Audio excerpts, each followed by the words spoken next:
जय जिनेंद्र। श्री सरस्वती सेवा दलाच्या माध्यमातून धर्मनगरी अकलूजमध्ये 8वा जैन वधूवर पालक मेळावा या ठिकाणी भरलेला आहे। या पालक मेळाव्याच्या निमित्ताने आपल्या समवेत आज आहेत प्रसिद्ध उद्योजिका सुजाता शहा। त्यांना विचारू इच्छितो की या जैन संमेलनाच्या निमित्ताने वधूवर जो पालक मेळावा भरलेला आहे त्या निमित्ताने आपलं काय मत आहे? सरस्वती सेवा दल ही एक बहुउद्देशीय संस्था आहे आणि या संस्थेच्या माध्यमातून बरेच विधायक अशी कामं केली जातात आणि त्यामध्ये हा वधूवर मेळावा हा एक देखील उपक्रम आहे।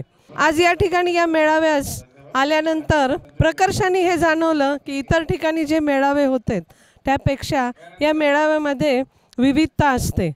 या ठिकाणी सर्वात महत्त्वाचं म्हणजे जी मुलं छोट्या छोट्या गावातनं येतात, मुलं मुली, त्यांना या ठिकाणी स्टेज उपलब्ध होतं आणि त्यांना आपलं मनोगत आपलं वधूवर निवडण्यासाठी योग्य अशी जागा मिळालेली आहे आणि हा 8वा वधूवर मेळावा आहे आणि या मेळाव्यामध्ये बरेचसे विवाह हे जमून येतात, हे याचं खास वैशिष्ट्य आहे।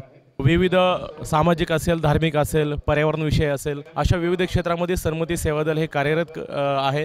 त्याचाच एक भाग म्हणून जैन वधूवर मेळावा या ठिकाणी भरलेला आहे आणि या मेळाव्यातून अनेक विवाह जमतात।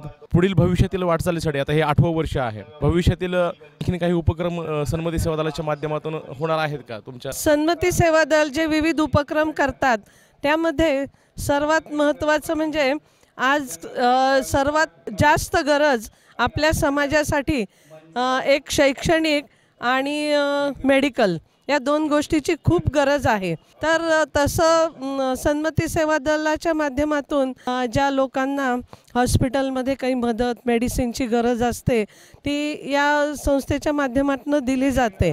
पण हा जो त्यांचा उपक्रम आहे तो तळागाळापर्यंत पोहोचला पाहिजे, कारण आसपासच्या लोकांना याबद्दल माहिती असते पण दूरच्या ठिकाणच्या लोकांना याबद्दल माहिती नसते आणि ते त्यापर्यंत पोहोचू शकत नाहीत। आणि शिक्षणाच्या बाबतीत म्हणाल तर आपली जैन मुलं मुली जी आहेत त्यांना खूप हुशार आहेत, परंतु परिस्थितीमुळे ते मोठ्या मोठ्या शैक्षणिक शिक्षण घेऊ शकत नाहीत। तर त्यांच्यासाठी सुद्धा सरस्वती सेवा दलाने सर्वांना, कारण या सरस्वती सेवा दलाचं एक वैशिष्ट्य आहे की सर्वांनी आणि सर्वांसाठी असा हा संस्था आहे, तर त्यांनी या दोन्ही उपक्रमासाठी आणखीन काहीतरी करावं असं मला नेहमी वाटतं। निश्चितच ताई, श्री सरस्वती सेवा दलाच्या माध्यमातून अनेक क्षेत्रामध्ये एक उल्लेखनीय कार्य होत असतं आणि तुमच्या ह्या सूचनासुद्धा सरस्वती सेवा दलाला पुढील कार्य करण्यासाठी एक प्रोत्साहनपर शब्द ठरतील। तुम्ही वेळात वेळ काढून दिल्याबद्दल, बाईट दिल्याबद्दल धन्यवाद। जय जिनेंद्र।